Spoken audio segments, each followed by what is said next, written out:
الحمد لله الذي أرسل رسوله بالهدى ودين الحق ليظهره على الدين كله وكفى بالله شهيدا وأشهد أن لا إله إلا الله وحده لا شريك له وأشهد أن محمدًا عبده ورسوله صلی اللہ تعالی علیہ وعلى آلہ واصحابہ وبارک وسلم تسلیما کثیرا اما بعد فاعوذ باللہ من الشیطان الرجیم بسم اللہ الرحمن الرحیم ورفعنا لك ذکرک وقال رسول اللہ صلی اللہ علیہ وسلم لا يؤمن أحدكم حتى أكون أحب إليه من والده وولده والناس أجمعين۔ معزز سامعین، حضور صلی اللہ علیہ وسلم کی شان اقدس میں گستاخی کرنے والے فرانس، ڈنمارک، ناروے اور دیگر یورپی ممالک کے اخبارات میں جو حضور صلی اللہ علیہ وسلم کے توہین آمیز خاکوں کی اشاعت کرتے ہیں، یا فیس بک اور دیگر ویب سائٹ پر کارٹون مقابلوں کا اعلان، عراق اور گوانتانامو بے میں قرآن پاک کی بے حرمتی ہو، یا امریکی ملعون پادری ٹیری جونز کی جانب سے قرآن پاک کو جلانے کا واقعہ، نبی محترم کی ذات اقدس پر کوئی بھی حملہ ہو تو اس کے خلاف امت مسلمہ رنجیدہ خاطر اور سراپا احتجاج یقیناً ہوتی ہے۔ فرانس کی گستاخی اور انتہائی گھٹیا حرکت پر پوری دنیا میں ہر مسلمان کا دل غمگین ہے۔ ابھی چند دن قبل فرانس میں ایک مسلمان لڑکے نے اسکول میں بار بار نبی کریم صلی اللہ علیہ وسلم کی توہین آمیز خاکے دکھانے اور طلباء کے درمیان تقسیم کرنے پر ایک 18 سالہ جوان نے ٹیچر کو موت کے گھاٹ اتار دیا۔ یاد رکھیے، جتنے اونچے نبی کریم صلی اللہ علیہ وسلم ہیں، اتنا ہی اونچا امتی اور محب رسول ہونے کا ثبوت دینا ہے۔ ہر چیز سے بڑھ کر رسول اللہ صلی اللہ علیہ وسلم سے محبت ہے۔ آپ کی سچی غلامی اختیار کرنی ہے، آپ کی اطاعت کا حق ہم پر ہے۔ نبی کریم صلی اللہ علیہ وسلم کی ناموس و رسالت اور حرمت پر کٹ مرنا مگر اس پہ آنچ نہ آنے دینا، یہ مسلمان کا شعار ہے۔ ذرا سوچیں کہ فرانس میں 60 لاکھ مسلمان آباد ہیں، پوری دنیا میں 1 ارب 50 کروڑ مسلمان، 57 اسلامی ممالک، 2.5 کروڑ سے زیادہ مسلمان یورپ میں، کسی کی چال ڈھال سرگرمیوں میں کوئی فرق نہیں آیا۔ بزنس میٹنگ ہوں یا سیاسی جلسے، یہ اسی طرز پر ہو رہے ہیں۔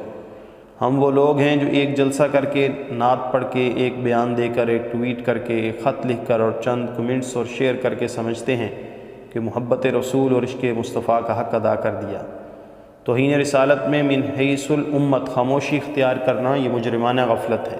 ہم وہ امت ہیں جس کی علامت ہوتی تھی کہ رسول اللہ کے نام اور دین کو اپنا جینا اور مرنا بنا لیتے تھے۔ اسی سال ہم ربیع الاول کس منہ سے سیدنا حسان کی نعت پڑھیں گے، کس منہ سے کہیں گے ہم آپ پہ قربان ہیں۔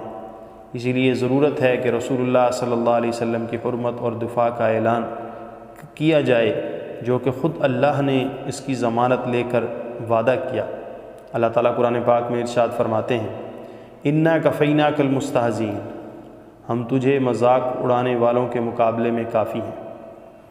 جس طرح اللہ نے قرآن پاک کی حفاظت کے لیے بندوں کو ہمت و توفیق عطا فرمائی، اسی طرح رسول اللہ کی حرمت اور ناموس کا دفاع کرنے کے لیے بھی اللہ نے اپنے مخلص بندوں کو ہر دور میں کھڑا کیا۔ قرآن پاک کی حرمت ہو یا صاحب قرآن کا احترام، دونوں کو ملحوظ رکھنا اور دفاع کرنا ایمان اور گستاخی اور بے ادبی کفر ہے۔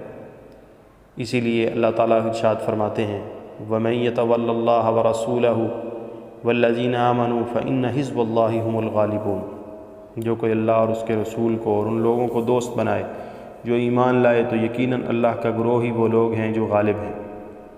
تبھی اقبال نے کہا کہ محمد سے وفا تو نے تو ہم تیرے ہیں، یہ جہاں چیز ہے کیا لوح و قلم تیرے ہیں۔ نبی کریم صلی اللہ علیہ وسلم کا ذکر ہمیشہ بلند رہے گا۔ یقیناً کوہ ہمالیہ کی چوٹیوں، آسمان کی بلندیوں اور بلندی سے بھی بلند تر مقام سے اعلیٰ اور عرفات کی شان ہے۔ ایک ایک سنت سیرت طیبہ کا ہر پہلو نقطہ کمال کے ساتھ درجے کی بلندی پر فائز ہے۔ سب و شتم اور گستاخی کرنے والوں کے مذموم ارادے اور مقاصد سبھی خاک میں مل جائیں گے۔ لیکن ہمارے نبی کریم صلی اللہ علیہ وسلم کی شان، نام اور لایا ہوا دین ہمیشہ باقی رہے گا۔ وَرَفَعْنَا لَكَ ذِكْرَكَ، حضور صلی اللہ علیہ وسلم کے اخلاق، شفقت و محبت، اوصاف حمیدہ، کمالات اور گو صفات کی کوئی گواہی کائنات کی ہر ذی شعور اور صاحب دانشور دینے پر مجبور ہے۔ آپ کے اسماء گرامی خصائل کے مقابل دنیا میں کوئی دوسرا شخص یا انبیاء کرام میں سے آپ کا کوئی ثانی نہیں۔ تمام انسانیت کے لیے المعاملہ میں رسول اللہ صلی اللہ علیہ وسلم کی سیرت طیبہ بہترین اسوہ۔ باقی اولاد آدم میں سے کسی کی سیرت کو اللہ نے ساری انسانیت کے لیے نمونہ نہیں بنایا۔ آپ کے بارے میں ارشاد فرمایا، لَقَدْ كَانَ لَكُمْ فِي رَسُولِ اللَّهِ أُسْوَةٌ حَسَنَةٌ۔ حضور صلی اللہ علیہ وسلم کی شان اقدس کلمہ طیبہ میں بھی بیان کی۔ کلمہ طیبہ کا پہلا حصہ توحید باری تعالیٰ، تو دوسرا رسول اللہ کی نبوت اور رسالت کے اقرار اور گواہی پر محیط بنایا۔ عبادات میں بھی حضور صلی اللہ علیہ وسلم کا تذکرہ اللہ نے بنایا۔ مخلوقات میں عظمت رسول کے چرچے کیے۔ حضرت جابر بن عبداللہ بیان کرتے ہیں کہ ایک مرتبہ رسول اللہ صلی اللہ علیہ وسلم لوگوں سے مخاطب ہو کر فرمانے لگے، بلا شبہ زمین و آسمان کی ہر چیز جانتی ہے کہ میں اللہ کا رسول ہوں، ما سوائے نافرمان جن و انس کے۔ اسی طرح حضرت علی بیان فرماتے ہیں کہ میں نبی رحمت کے ساتھ باہر نکلتا تو جس بھی درخت اور پتھر کے پاس سے گزرتا وہ درخت اور پتھر آپ کو سلام کرتے۔ اسی طرح آپ کا مقام قیامت کے دن بھی بلند و مرتبہ رہے گا۔ حضور حضرت ابو سعید خدری رضی اللہ تعالیٰ عنہ فرماتے ہیں، میں روز قیامت آدم کی اولاد کا سردار ہوں گا اور اس پہ کوئی فخر نہیں۔ میرے ہاتھ میں حمد کا پرچم ہوگا، اس پہ بھی کوئی تکبر کی بات نہیں۔ اللہ رب العزت ان خاک کے بنانے والوں کو خاک میں ملا دیں گے۔ یہ حقیقت ہے کہ شیخ الاسلام امام ابن تیمیہ رحمہ اللہ، جن کا تعلق شام سے تھا، آپ فرماتے ہیں کہ جب بھی مسلمان لشکر کسی صہیونی اور صلیبی قلعہ کا محاصرہ کرتے، اگر اسے فتح حاصل کرنے میں مشکل پیش آتی اور محاصرہ طول پکڑ لیتا، تو اگر کوئی دشمن رسول اللہ کی شان اقدس میں گستاخی کا مرتکب ہوتا تو مسلمان سمجھ جاتے کہ اللہ تعالیٰ انہیں بہت جلد فتح نصیب کرے گا، کیونکہ اللہ تعالیٰ اپنے نبی کی شان کے مقابلے میں دشمن سے ضرور انتقام لیتا ہے۔ اہل اسلام نے اللہ تعالیٰ کے اس فرمان کو کئی بار سچ ہوتے دیکھا، ان شانئک هو الابتر، کہ آپ کا دشمن ہی دم کٹا ہے۔ شیخ الاسلام امام ابن تیمیہ لکھتے ہیں، جب شاہ ایران کسریٰ نے رسول اللہ کے نام مبارک کو پھاڑا تو اللہ نے اس کی بادشاہی ختم کر دی۔ اس کے برعکس شاہ روم ہرقل اور مقسوس نے رسول اللہ کے نام مبارک کو نہیں پھاڑا تو اللہ نے ان کی بادشاہی کو باقی رکھا۔ حضرت سیدنا عبداللہ بن عباس رضی اللہ تعالیٰ عنہ فرماتے ہیں کہ رسول اللہ صلی اللہ علیہ وسلم نے سیدنا عبداللہ بن حذافہ سہمی کو اپنا خط مبارک دے کر شاہ ایران کسریٰ کے پاس بھیجا۔ انہیں حکم دیا کہ یہ خط بحرین کے گورنر کو دیں۔ کسریٰ نے جب خط مبارک پڑھا تو اس کے ٹکڑے ٹکڑے کر دیا۔ حضرت سعید بن مسیب بیان کرتے ہیں، نبی صلی اللہ علیہ وسلم نے ان کے لیے بد دعا کی کہ وہ بھی ٹکڑے ٹکڑے ہو جائیں۔ اور یہی نہیں، آپ دیکھتے چلے جائیں کہ گستاخوں کا انجام کیا ہوا۔ سب سے پہلے گستاخ ابو لہب کا انجام کیا ہوا؟ یہ بھی ایک مہلک بیماری میں مبتلا ہوا اور پھر اسی بیماری میں مرا۔ سارے جسم میں پھوڑے پھنسیاں نکلیں اور اس کی لاش کی یہ حالت ہو گئی کہ اس کی تدفین کے لیے کوئی تیار نہ تھا۔ وَسَيَعْلَمُ الَّذِينَ ظَلَمُوا أَيَّ مُنقَلَبٍ يَنقَلِبُونَ، اللہ رب العزت نے سچ فرمایا کہ ان قریب وہ لوگ جنہوں نے ظلم کیا جان لیں گے کہ وہ لوٹنے کی کون سی جگہ لوٹ کر جائیں گے۔ اسی طرح آپ کا دشمن ہمیشہ ان شانئک هو الابتر کا مصداق بنے گا۔ لعمرک انہم لفی سکرتہم یعمہون، تیری عمر کی قسم بے شک وہ یقیناً اپنی مدہوشی میں بھٹکے پھرتے ہیں۔ آج امت مسلمہ پر واجب ہے کہ ہم محبت رسول کا ثبوت دیں، آپ کی عزت اور حرمت کا دفاع کریں، آپ کی سنتوں پر سختی سے عمل پیرا ہوں، آپ کے دین کی دعوت کو عالم اسلام کے کونے کونے تک پہنچائیں، پوری دنیا اور خاص طور پر مسلمان امت ہر فرد کے نام پیغام پہنچائیں جس کے دل میں اسلام اور پیغمبر اسلام کے متعلق غیرت اور انصاف کا جذبہ ہو، کہ وہ موجودہ دور میں ان حالات میں فرانسیسی تجارت اور مصنوعات کا مکمل بائیکاٹ کریں۔